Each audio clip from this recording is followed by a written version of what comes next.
Hello students, welcome back to my YouTube channel commerce score. बेटा आज मैं आपका ज्यादा टाइम नहीं लेने वाला, बस 10 मिनट मुझे दे दो, फटाफट आपका टॉपिक कंप्लीट हो जाएगा।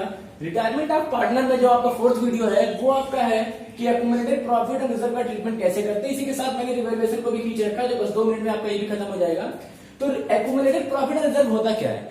Actually at the time of change in profit sharing ratio आप कह सकते हैं कि at the time of admission of a partner, at the time of retirement of a partner या डेथ ऑफ द पार्टनर, हर condition में ये चीज आपको मिलेगी। तो एक्यूमुलेटेड प्रॉफिट का मतलब है the profit which are not distributed among the partner.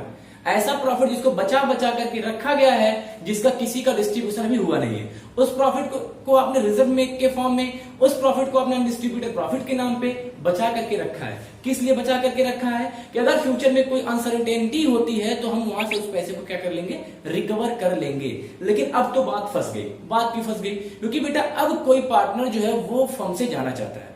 तो जब फर्म से वो पार्टनर जाना चाहता है तो कहेंगे भैया अब आपका प्रॉफिट आपका लॉस, मुझसे क्या मतलब, एक काम करो, जो रिजर्व जो प्रॉफिट बना करके रखा गया है उसमें से जो मेरा हिस्सा होता है वो मुझे दे दो आप।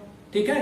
तो पार्टनर बोलेंगे आपका हिस्सा या मेरा हिस्सा, इससे क्या मतलब, फटाफट एक काम करते हैं, जो अनडिस्ट्रीब्यूटेड प्रॉफिट या जो एक्यूमुलेटेड प्रॉफिट आपने बना करके रखा गया है उस सारे प्रॉफिट को हम क्या करते हैं, डिस्ट्रीब्यूट कर देते हैं। कितने पार्टनर में? सभी पार्टनर में। तो मतलब कि accumulated profit and reserve will be distributed among all the partners in old ratio। Sir कुछ ऑड जैसा लग रहा है कि आपको? बेटा देखो, एडमिशन का केस था तो वहां पे क्या होता था, एडमिशन के केस में कोई नया पार्टनर आता था, तो नए पार्टनर के आने के बाद अभी तो तुम नए हो इसलिए आपको तो कुछ नहीं मिलता था। तो पुराने पार्टनर ने क्या कहा कि एडमिशन के केस में पुराने पार्टनर ने उस प्रॉफिट को बनाया था, उस रिजर्व को पुराने पार्टनर ने क्रिएट किया था, तो उस रिजर्व पे पुराने पार्टनर का ही राइट बनता है। रिटायरमेंट के केस में क्या होगा? रिटायरमेंट के केस में आपका हो जाएगा कि जितने पार्टनर ने मिलकर के उसको बनाया था सभी को रिजर्व का पैसा मिलेगा। और रिटायरमेंट का मतलब है कि अभी जब पार्टनर रिटायर हो रहा है, इसका मतलब जो प्रॉफिट क्रिएट किया गया था, जो रिजर्व क्रिएट किया गया था, that are created by all the partner. That's why the right of the distribution of the profit will be share among all the partner in old ratio. Okay, तो इसी को फटाफट डिस्कस कर लेते हैं। जर्नल एंट्री का accumulated profit का मतलब एक बार फिर से समझा दूं। एक्यूमुलेटेड प्रॉफिट का मतलब undistributed profit, the profit which are not divided, अभी जो डिवाइड हुआ ही नहीं है तो उसको के लिए डिवाइड करिए। रिजर्व आप जानते हैं दो तरीके का रिजर्व होता है, एक जनरल रिजर्व होता है, दूसरा स्पेसिफिक रिजर्व होता है। General reserve for any contingency, specific reserve for special contingency. तो ये चीजें आपको 11th में भी पढ़ाई गई होंगी। एक्चुअली इस स्टेटमेंट में साफ साफ बोल सकता है कि at the time of retirement of B, जैसे मैंने पिछले वीडियो में एग्जांपल लिया था, तो बी जो है आपके फर्म से जा रहा था, तो अगर बी का रिटायरमेंट हो रहा है, that time there are items are given in your question की जनरल रिजर्व दिया है, प्रॉफिट एंड लॉस दिया, वर्किंग कंपल्सरी दिया, तो इसको आप स्ट्रेट फॉरवर्ड अगर दिया क्वेश्चन में तो आप स्ट्रेट फॉरवर्ड रख करके सीधे डेबिट करके सभी पार्टनर के अकाउंट में क्रेडिट कर दीजिएगा। अगर उस समय का रेशियो 2:2:1 रहेगा या 1:1 रहेगा तो आपको पता है क्या करना होता है, हम सभी को जोड़ करके 2/5, मतलब देखो 2:1 2 2 4 एंड 1 5, तो 2/5 एंड 1/5। तो जो भी प्रॉफिट आएगा, जो भी रिजर्व आएगा, जो भी डब्ल्यूसीआर होगा, उन सभी को हम क्या कर देंगे, डिवाइड कर देंगे। किस में डिवाइड कर देंगे? सभी पार्टनर। देखो किसी का मुंह नहीं देखना है कि नहीं तुमको नहीं मिलेगा, तुमको नहीं मिलेगा। ये ऐसा प्रॉफिट है जो अगर कटेगा तो सबको बटेगा। ठीक है? तो चलिए फटाफट, अब जनरल रिजर्व गिवन है बैलेंस शीट के किस साइड? पहले तो मैं आपको बता दूं बेटा, ये जितने रिजर्व है, ये जितना आइटम मैंने डेबिट रखा है, ये हमेशा आपको बैलेंस शीट के लायबिलिटी साइड में मिलेंगे। That item will be shown liability side of the balance sheet, and that's why the total liabilities, the total reserve which are given inside the liability will be debit and the all partner will be credit. In which ratio? In old ratio. तो फिर मैं बात करता हूं कि अगर general reserve balance sheet के liability side में तो डेबिट हो जाएगा, प्रॉफिट एंड लॉस है लायबिलिटी साइड में तो डेबिट हो जाएगा, वर्कमैन कंपनसेशन रिजर्व है तो डेबिट हो जाएगा। लेकिन थोड़ा सा रुक करके नीचे थोड़ा पढ़ लो क्वेश्चन के कि कहीं कोई क्लेम तो नहीं है, क्योंकि क्लेम से बचेगा तभी ये बटेगा है। तो आपने क्या कहा कि सर वर्कमैन कंपनसेशन रिजर्व होता क्या है? वर्कमैन कंपनसेशन रिजर्व ऐसा रिजर्व है जिसको क्रिएट किया जाता है कि जो वर्कर हमारे यहाँ काम कर रहे हैं, अगर फ्यूचर में उनको कोई प्रॉब्लम आ जाती है, सपोज दैट आपके वर्कर जो फैक्ट्री में काम कर रहे हैं वो जो ऊपर से गिर गए, उनको इंजर्ड आ गया या उनके कोई भी प्रॉब्लम आ गई, ठीक है, हैंडीकैप हो गए, तो वो क्या करेंगे, हॉस्पिटल में जाएंगे और आपको क्लेम करेंगे। तो जितना क्लेम का पैसा है उस क्लेम को देने के बाद भी अगर डब्ल्यूसीआर का पैसा बचेगा तभी वो पार्टनर में बटेगा। क्या सर जरूरी है कि डब्ल्यूसीआर बनाए तो क्लेम आए? दुर्घटना हो ही, एक्सीडेंट हो ही नहीं बेटा।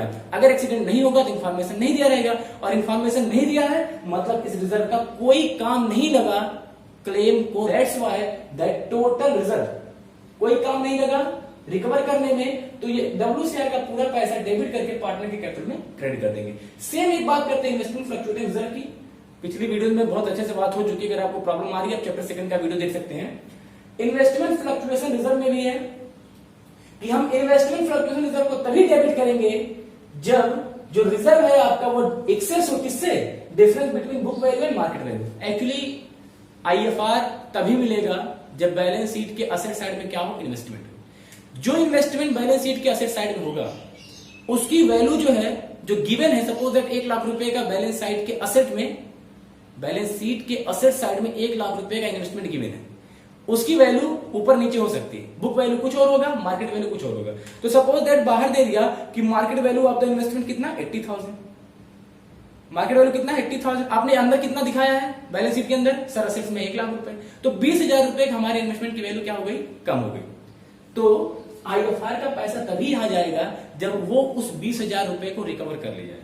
मींस अगर IFR आपका 1 लाख रुपए है या IFR आपने 50,000 का बना रखा है, तो 50,000 के IFR में से 20,000 पहले वो रिकवरी हो जाएगी, जो आपका इन्वेस्टमेंट की वैल्यू जो कम हो रही है, एंड बाकी 30,000 पार्टनर के कैपिटल में डिस्ट्रीब्यूट हो जाएगा। लेकिन सर हमने पूरा क्वेश्चन पढ़ डाला, IFR तो दिया था लेकिन इन्वेस्टमेंट के उतार चढ़ाव के बारे में, मार्केट वैल्यू के बारे में कोई इंफॉर्मेशन नहीं थी। तब क्या था? तो खुशी की बात है, जिस रिजर्व को आपने क्रिएट किया था उसका कोई काम नहीं लगा, सो डेबिट करके सभी पार्टनर क्या कर दो? क्रेडिट कर दो।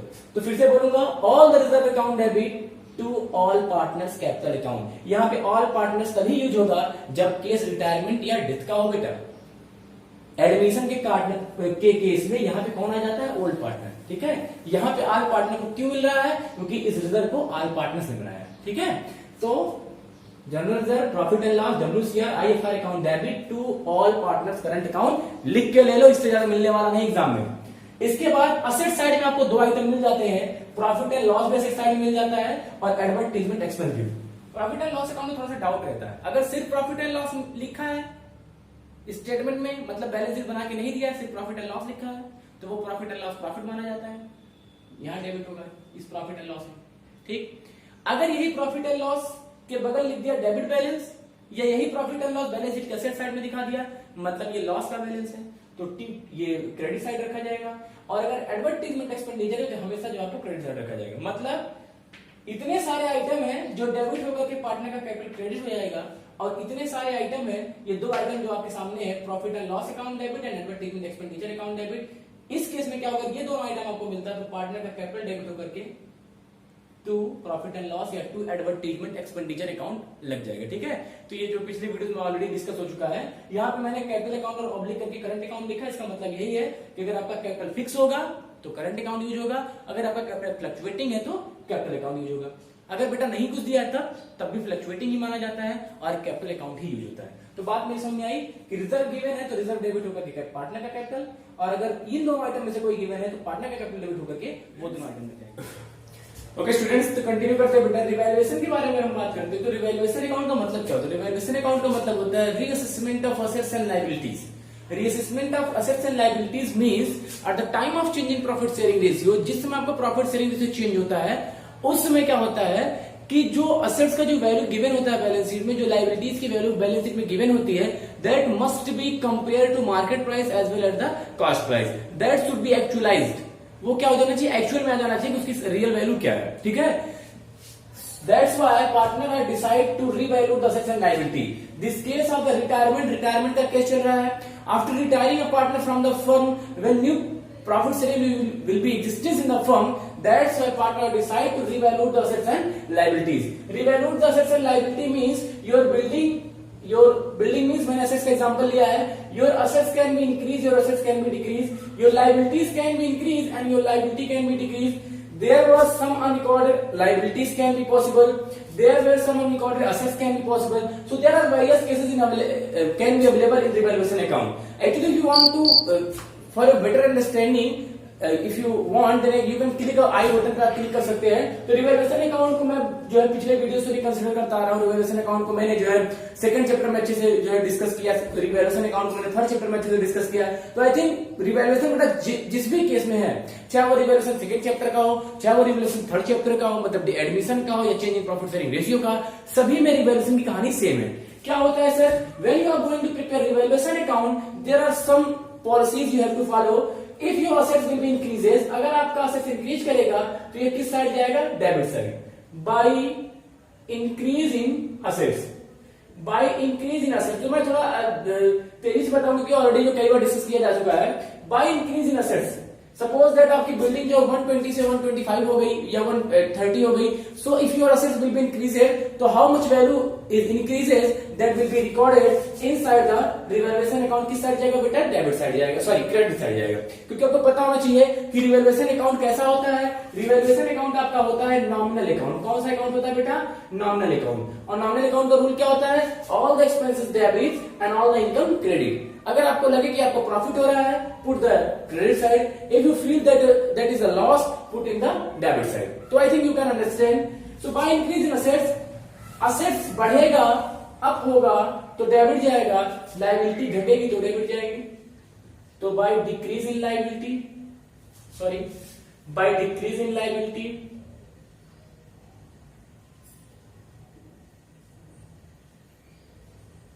ओके। तो by increase in assets, by decrease in liability किस साइड रख दिया हमने इसको रख दिया क्रेडिट साइड। अगर आपका अनरिकॉर्डेड असेट्स है तो वो रिकॉर्ड किया जाएगा असेट्स किस साइड, बाई साइड। ये भी आपका किसका पोर्शन है, क्रेडिट साइड। सॉरी ये उल्टा लिखा जा रहा है बेटा, ये सारे जो क्रेडिट के आइटम है। By unrecorded assets, unrecorded assets, थोड़ा आप उसको मैनेज कर लीजिएगा।